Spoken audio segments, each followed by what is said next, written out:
Champions ಟ್ರೋಫಿಯಲ್ಲಿ Pak ಬಗ್ಗು ಬಡಿದಿದೆ Bharat. ಪಾಕಿಸ್ತಾನವನ್ನ ಮಣಿಸಿ ಸೆಮಿಫೈನಲ್ಗೆ entry ಆಗಿದೆ. India entry ಆಗಿದ್ದು ಕೇವಲ 4 ವಿಕೆಟ್ ನಷ್ಟಕ್ಕೆ ಗುರಿ ಮುಟ್ಟಿದೆ ರೋಹಿತ್ ಪಡೆ. ಬದ್ಧವೈರಿ ವಿರುದ್ಧ ವಿರಾಟ್ ರೂಪ ತೋರಿಸಿದ್ರು ಕಿಂಗ್ ಕೊಹ್ಲಿ.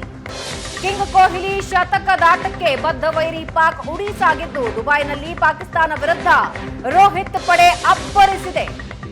ಚಾಂಪಿಯನ್ಸ್ ಟ್ರೋಫಿಯಲ್ಲಿ ಭಾರತಕ್ಕೆ ಸತತ 2ನೇ ಗೆಲುವು. ಹೈ ವೋಲ್ಟೇಜ್ ಪಂದ್ಯದಲ್ಲಿ ಪಾಕಿಸ್ತಾನ 10 ವಿಕೆಟ್ ನಷ್ಟಕ್ಕೆ 241 ರನ್ ಗಳಿಸಿತ್ತು. ಭಾರತ 4 ವಿಕೆಟ್ಗಳನ್ನು ಕಳೆದುಕೊಂಡು 244 ಅಂಕಗಳೊಂದಿಗೆ ಗೆದ್ದು ಬೀಗಿದೆ.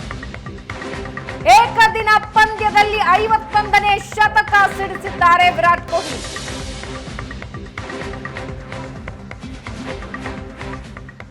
ಇವತ್ತಿನ Pakistan India match high voltage ಕದನವಾಗಿತ್ತು. ಅಭಿಮಾನಿಗಳು ತುದಿಗಾಲಲ್ಲಿ ನಿಂತು ನೋಡಿದ ಮ್ಯಾಚ್ ಇದು.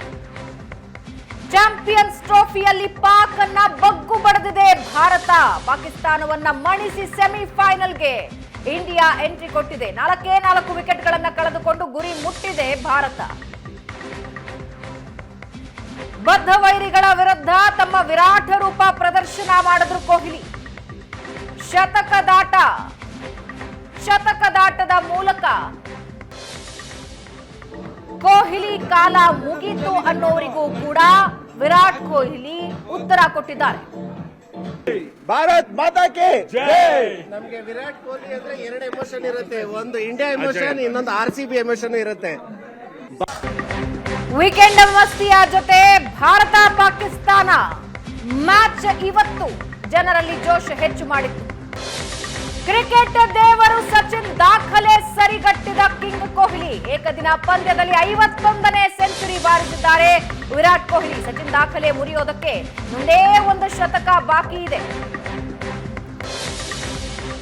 ಒಟ್ಟಾರೆ 82 ಸೆಂಚುರಿ ಬಾರಿಸಿದ್ದಾರೆ ವಿರಾಟ್ ಕೊಹ್ಲಿ. ಇತ್ತೀಚಿನ ದಿನಗಳಲ್ಲಿ ಸೆಂಚುರಿ ಕೊರತೆ ಎದುರಿಸ್ತಾ ಇದ್ರು ವಿರಾಟ್ ಕೊಹ್ಲಿ.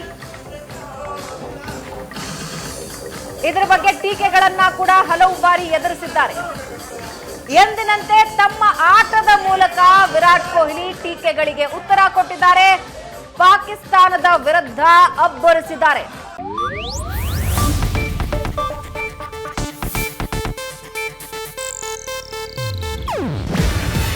ಇದು ಏಷ್ಯಾನೆಟ್ ನ್ಯೂಸ್ ನೆಟ್ವರ್ಕ್ ಪ್ರಸ್ತುತಿ. ನೀವು ನೋಡ್ತಿದ್ದೀರಾ ಏಷ್ಯಾನೆಟ್ ಸುವರ್ಣ ನ್ಯೂಸ್.